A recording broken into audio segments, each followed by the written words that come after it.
Nahihirapan ka bang magpaliit ng tiyan kahit nagda-diet ka?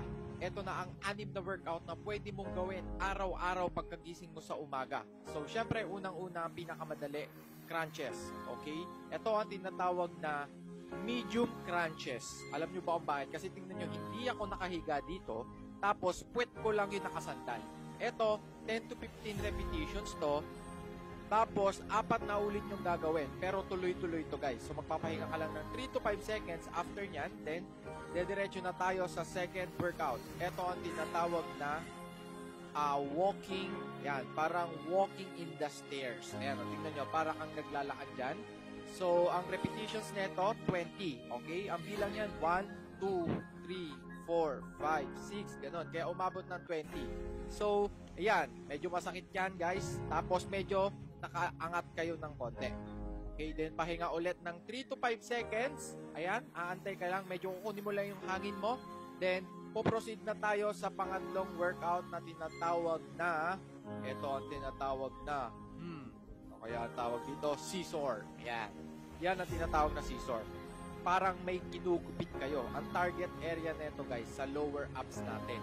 Okay? Kung makikita nyo, meron tayong upper abs, merong mid abs, tapos meron tayong lower. So, ang target area nito ay sa lower natin, lalo na pag medyo malaki yung bandang ilalim mo. Mapapansin mo yan, medyo matampok yung ilalim. Minsan kasi, meron na tayong abs sa taas, yung ilalim wala. Okay? So, pahinga ulit after nun, then, dito na tayo. Ito ang target area naman ito sa upper abs natin. Okay? Sa pagbaba ng chest mo, doon na mismo. Okay? Doon mo mararamdaman yung sakit niya. Yan. So, ito ay 10 to 15 repetitions dito, pero kung kaya nyong gawing 20 lahat ng workout na pinapakita ko, syempre mas maganda. Mas maraming repetitions, mas maganda. Kaya lang medyo mahirap na yan. Huwag kayong bababa ng 10 reps. Iisin nyo lang kung masakit. Ganun talaga. Wala namang madali. Gusto mo magpaliit ng tiyan? Eto na ang workout na para sa'yo. Okay? Yan. Tignan nyo. Dapat make sure na proper form kahit masakit. So, ayan. Pahinga. 3 to 5 seconds ulit.